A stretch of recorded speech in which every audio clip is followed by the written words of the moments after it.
काही गोडाऊन्स आहेत ससूनवरती ज्यांच्यावरती कारवाई झाली नाही आहे, पण त्यांच्यावरती सुद्धा बीएमसी इलेक्शन नंतर त्यांच्यावरती सुद्धा कारवाई होणार आहे। लोकांच्या मनात प्रश्न आहेत की ही जागा ससूनची जागा कोणत्या प्रायव्हेट कंपनीला देणार आहे का, किंवा इथे मोठा प्रोजेक्ट होणार आहे का? कारण आधी बोट्स करंजाला गेल्या, आता गोडाऊन वरती कारवाई होत आहेत।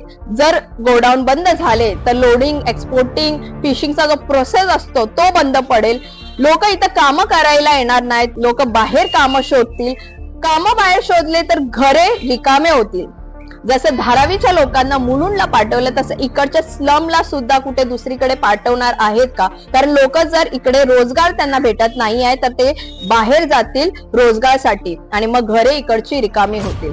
आज प्रश्न ससून डॉकचा नाही, आज प्रश्न आहे तिकडच्या मच्छीमारांचा, मजदुरांचा, एक्सपोर्टर्सचा आणि लाखो लोकांचा ज्यांनी पूर्ण आयुष्य ससून डॉक वरती काढलं आहे। जर गव्हर्नमेंट ट्रान्सपरन्सी दाखवत नसेल, रेंट कुठे गेले, त्याचे पैसे कुठे गेले ते सांगत नसेल, किंवा गोडाऊन बंद करण्याचं स्पष्ट व्हॅलिड रिझन देत नसतील, तर ही कारवाई कायदा नव्हे तर ही कारवाई पॉलिटिकल मोटिव्ह किंवा प्लॅनिंग करून कारवाई केल्याचं दिसून येत आहे।